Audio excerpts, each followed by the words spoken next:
Hi friends, welcome to our channel. ఈ మధ్య కాలంలో అసలు ఎంత ఘోరమైన సిచ్యువేషన్ ఉందని అంటే అంత ఘోరమైన సిచ్యువేషన్స్ అయితే ఉన్నాయి.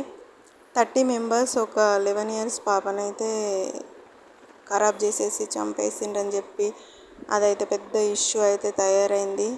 అసలు క్రూర మృగాలన్న పోపు నాకు తెలిసి. ఎందుకంటే అసలు మనము జనసంచారంలో బ్రతుకుతున్నామా, జీవరాశుల మధ్య బతుకుతున్నాం అనేది అర్థం కాకుంటున్నది. ఎందుకంటే అసలు మనుషులకు వావి వరస అంటూ ఏం లేకుండా తయారైపోతుండ్రు. మళ్ళీ నిన్నగాక మొన్న ఒకే ఇంట్లో 6 మెంబర్స్ని అయితే చంపేసిండ్రు. అసలు మనుషులు ఎట్లా తయారవుతుందంటే ఒక రాక్షసులన్న పోపు. పాతకాలంలో ఉన్న రావణుడు వాళ్ళందరూ కూడా బెటర్ వీళ్ళ మీదికి వెళ్ళి.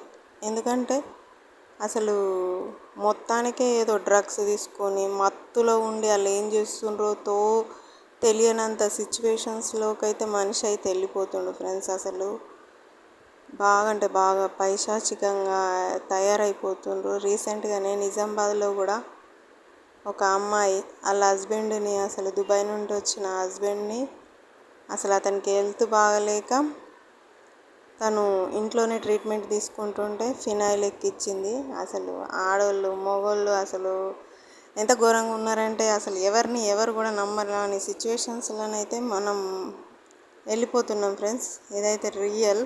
అసలు ఘోరంగా అంటే ఘోరంగా ఉన్నది మన చుట్టుపక్కల. వీటిని చూసి 10 మంది నేర్చుకునే విధంగానే ఉన్నాయి, కానీ ఎవరు కూడా ఇంకొకరిని చూసి ఇన్స్పైర్ అయ్యేలాగానైతే ఒక్క సిచ్యువేషన్స్ అయితే మన చుట్టుపక్కల అస్సలు జరగట్లేదు. మళ్ళీ చిన్నపిల్లలు ఉన్న వాళ్ళకు చాలా అంటే చాలా జాగ్రత్తగా ఉండాలి ఫ్రెండ్స్. ఎందుకంటే అసలు మన పిల్లల మనమే చూసుకోవాలి. ఎవరి మీద కూడా డిపెండ్ అయ్యి అయితే ఉండద్దు. ఇదైతే రియల్గా చెప్తున్నాను. అది అమ్మాయిలే కానీ అబ్బాయిలే కానీ ఎవరైనా కానీ. అది ఫ్రెండ్స్ రియల్గా అంటే రియల్గా సిచ్యువేషన్స్ అయితే బాగా ఘోరంగా తయారవుతున్నాయి. అందుకని అందరూ మంచిగా ఉండండి. మన ఫ్యామిలీతో మనం హ్యాపీగా ఉన్నామా లేదా అనేది ముఖ్యం. అంతకు మించి ఇంకా ఏ ఆప్షన్ కూడా పెట్టుకోకండి ప్లీజ్.